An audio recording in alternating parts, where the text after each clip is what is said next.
Were you always a comic book fan ever since you were a musician? Or ano ba nauna? No, I was not a comics fan in the way all my other classmates were into DC and Marvel. Right. I never was.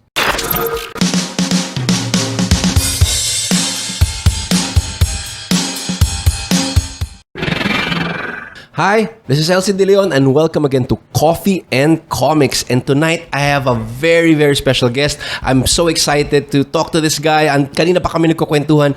And sayang, sana maulit namin yung kwentuhan namin kanina. I have Jay Ignacio, one of my favorite guitar players. You don't know when I met you, no? Do you remember? I don't recall. Okay, I'll remind you. Sige nga. Kasi dapat sabihin ko kanina sa when we were talking, pero I'll save it for... Basta alam ko matagal na tayo magkakilala. Matagal na. So, I met you back in the day when I was around 17 years old. I used to work for Perfect Pitch. Oh! In Quad. Quad pa ang tawag nila. Yes! Nung time na yun. Quad! Mga Gen X. Na yun, I used to be a salesman. Yes. A kid playing guitar, and you would walk in Perfect Pitch and you would try in all the guitars. Papatry ko sa'yo lahat. Try mo to. And you were like, ang galing-galing nito. Wala pang The Police nun. Wala pa. Wala pa. That was the time na magkabarkada kami ni Perf De Castro. And we hung out a lot. And we were also schoolmates in UP Manila. Right. And we just talked guitars every minute that we were together. All sorts of gear talk. And I was also learning kasi galing ako new wave. Yeah. So the mas ma-effects, mas simpleng Chorus, reverb. So The Cure, mga ganun yung pinanggalingan ko. And then when I met Perf, prior to that, somebody lent me a Steve Vai, yung Passion and Warfare, pare cassette pa nun, okay? Cassette pa, oo. I listened to it and I just couldn't comprehend it. It's like, what the hell is this? Although fan na ako ng hard rock kasi I was listening to The Cult and saw them evolve from new wave to hard rock. Ganun. Until I saw Perf play some of the stuff that I heard in that cassette. He was playing Passion and Warfare He was already. playing stuff from Passion and Warfare. And the guitar, I let me guess, was a gem. No. Or RG. I think it was his Black Universe. So yung 7-string niya. So dun ko nakita na, ganyan pala, natutugtog pala sa kamay talaga yun. What you hear, pwede palang ilan. And that's when I began to appreciate instrumental rock guitar. Right. Nag-move na yung journey ko from just being a consumer to an actual practitioner. Yeah. What was your first band? It was a high school semi-garage band. I say semi because we never really got complete. So hindi kayo naging... But we were writing songs. Right. Some of which, 10 years later, became part of the first The Police album. Really? So some of the songs, when they came out in 96, were already 10 years old. Okay. To our younger viewers, the Police, not The Police, DAPULIS! Exclamation point. The Police was a band in the 90s and even early 2000s, and they wrote a really, really funny, which made it on the mainstream. Kumalat siya. We had a few hits. We were with Parokya, the comedians of the music scene. We're the younger ones kasi meron din yung mga Green Department, di ba? The more senior ones who've been around. And so yun, we wrote our own heartbreak songs na with a comedic twist. Yung favorite ko yung boyfriend mong na mukhang pa. Hindi. Mukhang pa. Yeah, that's the title of the song. Mukhang pa. Yeah. Gabe wrote that when we were in our senior year in high school. Kasi nagselos siya dahil yung prom date niyang crush niya hindi siya pinili sa Kaya boyfriend niya mukhang pa. sa prom nung girl. She was his prom date and ours, pero dun sa hindi siya pinili ni girl dun sa sa kanilang prom. Tapos yung boyfriend mukhang pa. And then he wrote a song. Which actually caught a lot of made it in the mainstream. I remember that. And okay, going to comics. So this is the music side of Jay. So you guys know where he's coming from. Yeah. Were you always a comic book fan ever since you were a musician? Or ano ba nauna? No, I was not a comics fan in the way all my other classmates were into DC and Marvel. Right. I never was. Ang binabasa kong comics noon were mga Garfield. At saka, ang binibili ko talagang comics noon, Asterix.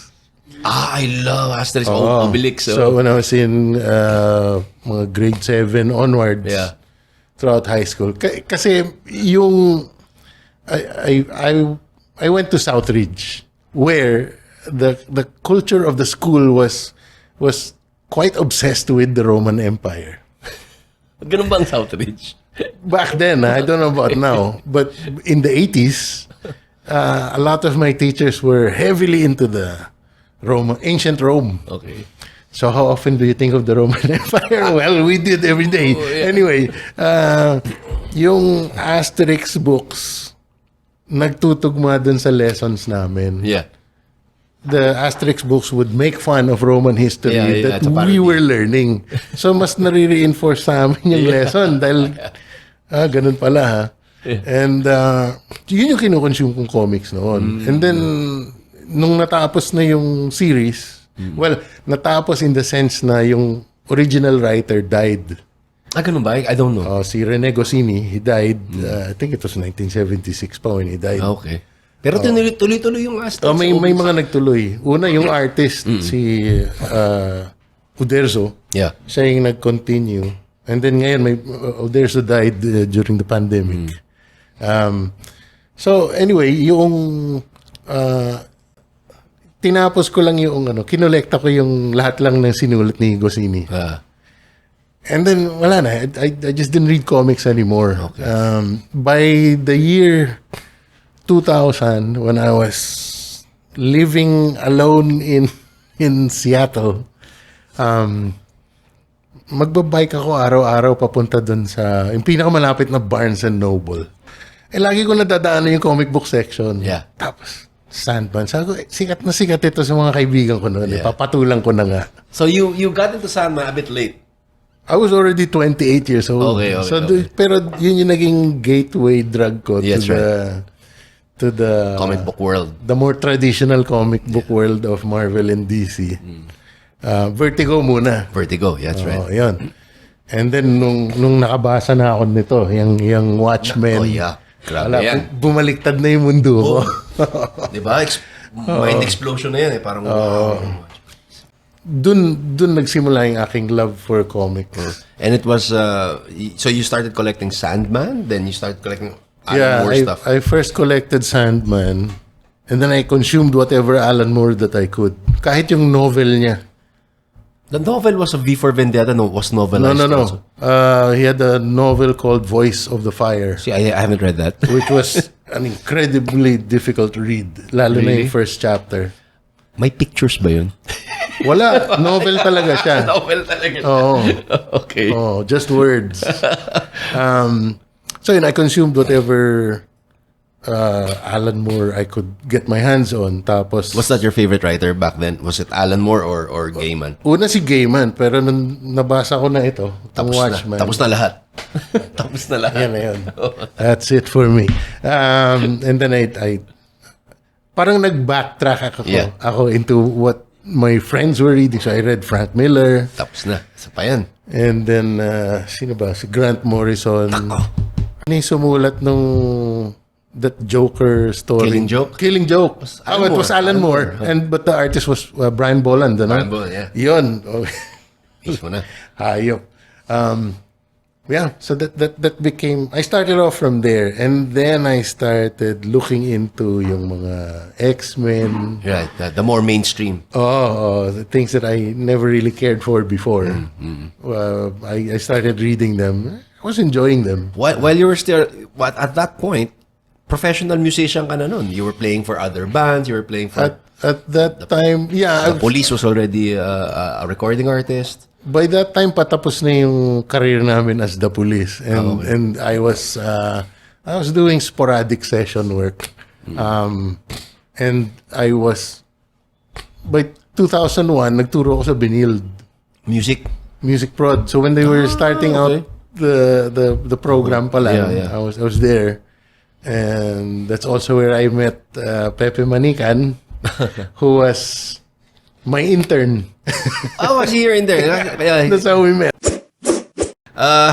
Thank you again, Jay. Thank you so much again, guys, for watching this podcast. I hope you guys share it. If you know anyone who would love to listen to us banter about comics and music kanina, please share it, guys. Again, the links are all down below. You can go to your IG also, no? Yeah, it's JPI Comics with the K. The links are all down below, guys. Please comment if you have any questions. We might be able to answer them in the comment section also. And yeah, please come by. This is a place for artists, by artists. I hope to see you guys here. We can, geek out on music and comics, of course, and other things. So, thank you again. This is Elsie De Leon and Jay Ignacio. Thank you again for joining us. And this is Coffee and Comics. Till all are one. Rock and roll. Pare, Steve Vai, 2002, na-meet ko siya sa Hong Kong.